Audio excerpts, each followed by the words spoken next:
Hello दोस्तों, नमस्कार। आज हम बात करेंगे, अगर आप म्यूचुअल फंड के अंदर इन्वेस्टमेंट करना चाहते हैं तो आप किस तरीके से एसआईपी को स्टार्ट कर सकते हैं या आप लमसम को स्टार्ट कर सकते हैं। म्यूचुअल फंड के अंदर हम इन्वेस्टमेंट कर सकते हैं एसआईपी से या लमसम तरीके से। सबसे ज़्यादा पॉपुलर दो ही तरीके हैं। तो अगर आपके पास फिक्स अमाउंट है या ज़्यादा पैसा है तो आप एक साथ डाल सकते हैं लमसम के अंदर। और अगर आप एसआईपी करना चाहते हैं, जैसे आपके पास ज़्यादा पैसा नहीं है, आप एक छोटी जॉब करते हैं, एक मिडिल क्लास फैमिली के पास में यही होता है, छोटा मोटा बिजनेस या फिर एक छोटी जॉब। तो अगर छोटा मोटा बिजनेस और छोटी जॉब होगी तो हम पता ही है कि एसआईपी ही करनी है। तो आप एसआईपी को म्यूचुअल फंड के अंदर किस तरीके से कर सकते हैं, हम उदाहरण के तौर पर लेंगे एसबीआई म्यूचुअल फंड। ये एसबीआई म्यूचुअल फंड का ऑफिशियल ऐप है, इन्वेस्ट ऐप है। आप किसी के साथ जा सकते हैं, आपको जो भी फंड अच्छा लगे। हमारे देश के अंदर बहुत सारे फंड हाउस है, आप किसी के साथ में जा सकते हैं जो भी आपको बेहतर लगे। तो हम सबसे पहली बात ये कर लेते हैं कि म्यूचुअल फंड के अंदर हम इसी कारण इन्वेस्टमेंट करते हैं, हर आदमी इसी कारण करता है कि थोड़ा इजी है, इसके साथ साथ हम दूसरा काम भी कर सकते हैं, हम फ्री रहते हैं।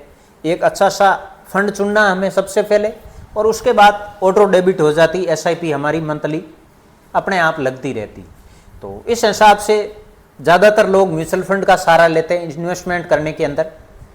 और उसके उपरांत थोड़ा रिटर्न भी ठीक है अगर हम फंड को अच्छी तरीके से सिलेक्ट करें, अच्छी जिम्मेवारी से सिलेक्ट करें। सबसे मेन बात होती है कि हमें फंड को सिलेक्ट करना आना चाहिए।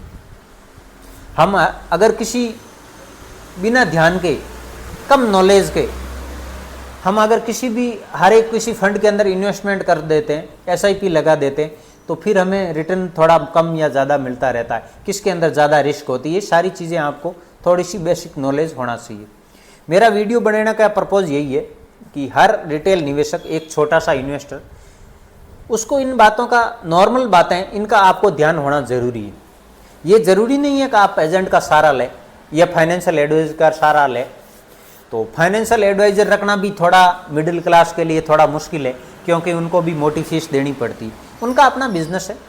एजेंट से आप म्यूचुअल फंड खरीदेंगे तो आपको कमीशन देना पड़ेगा, और लंबे समय तक अगर आप एसआईपी को रखेंगे तो कमीशन भी बहुत मोटा होगा। अगर आप एसबीआई म्यूचुअल फंड के अंदर इन्वेस्टमेंट करना चाहते हैं, एसआईपी स्टार्ट करना चाहते हैं, तो मैं आपको स्टेप बाय स्टेप सारा प्रोसेस बता देता हूं। तो उस तरीके से आप स्टार्ट कर सकते हैं एसआईपी को। तो आप इस ऐप को इस तरीके से ओपन कर सकते हैं। ओपन करने के बाद में यहाँ आप आए पोर्टफोलियो के ऊपर, जो यहाँ नीचे दिखा रहा है, इसको आप क्लिक करेंगे तो यहाँ आपको सारा नज़र आ जाएगा। अगर आपने पहले से कोई स्टार्ट कर रखी है या नए हैं तो भी आपको ये इस तरीके से फोल्डर मिलेगा। उसके बाद आप जा सकते हैं, जैसे यहाँ दिया हुआ है my systematic plan SIP, STP and SWP investment. तो आप इस एरो के ऊपर क्लिक करेंगे तो अगला पेज खुल जाएगा।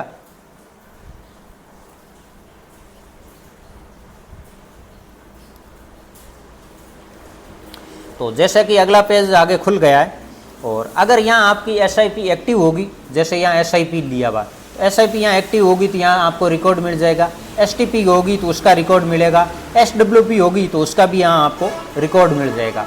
जैसे हम एसआईपी के ऊपर जाते हैं और यहाँ एसआईपी को हम स्टार्ट करते हैं, तो स्टार्ट करने के लिए आप यहाँ जा सकते हैं, स्टार्ट सिस्टमेटिक इन्वेस्टमेंट, इसको क्लिक करेंगे तो जितने भी फंड है एसबीआई के वो यहाँ ओपन हो जाएंगे, और इनकी सारी डिटेल यहाँ, जैसे हम जाते हैं इक्विटी के ऊपर, आप हाइब्रिड में जा सकते हैं, आप डेप्ट में जा सकते हैं, बहुत सारे प्लान है, आपको जो भी ठीक लगे, जो भी आपके फाइनेंशियल एडवाइजर आपको सलाह दे, जैसे या आपको जिस किसी भी फंड का अच्छा नॉलेज है, आप उस फंड के साथ जा सकते हैं। तो यहाँ आपको दिया हुआ मिलेगा, जैसे कोई भी फंड होगा तो उस फंड का यहाँ आगे आपको रिटर्न भी मिला। जैसे ये एसबीआई कॉन्ट्रा फंड है, इसका 1 साल का रिटर्न है वो 47% है। तो जैसे आप यहाँ नीचे देखेंगे तो यहाँ 3 साल का रिटर्न चाहिए, तो 3 साल में सबसे ज़्यादा जिसने रिटर्न दिया वो सबसे ऊपर आ जाएगा, 5 साल में जिसने ज़्यादा रिटर्न दिया वो सबसे ऊपर आ जाएगा, और जब से फंड जो शुरू हुआ है तब से रिटर्न है वो सबसे ऊपर आ जाएगा, जो भी टॉप रिटर्न वाले फंड है। तो उसके बाद आप जैसे जा सकते हैं इक्विटी में जाते हैं और उसके बाद यहाँ हम फंड को सेलेक्ट करते हैं। जैसे हम आगे SBI स्मॉल कैप फंड, इसका लगातार का रिटर्न है वो 21% से ऊपर का है, तो हम SBI स्मॉल कैप फंड के अंदर SIP को स्टार्ट करते हैं। तो इन्वेस्ट नाउ यहाँ पर आप क्लिक करेंगे, यहाँ नया पेज खुल जाएगा, आप यहाँ ओके करें और यहाँ अमाउंट डालें कि आपको कितने रुपए की SIP स्टार्ट करनी है। हम 2000 रुपये डाल देते हैं और इन्वेस्ट इन दिस फंड, इसके ऊपर हम क्लिक करते हैं। यहाँ हमारी डेट आ जाएगी कि आपको किस डेट को फंड को सिलेक्ट करना है, किस डेट से आपका फंड आपके सेविंग अकाउंट से पैसा कटना चाहिए। जैसे हमने 9 अगस्त को कर दिया, कंटिन्यू पे जाएंगे, बाद नेक्स्ट पेज खुल जाएगा और यहाँ सारी आपको जानकारी जैसे मिल जाएगी।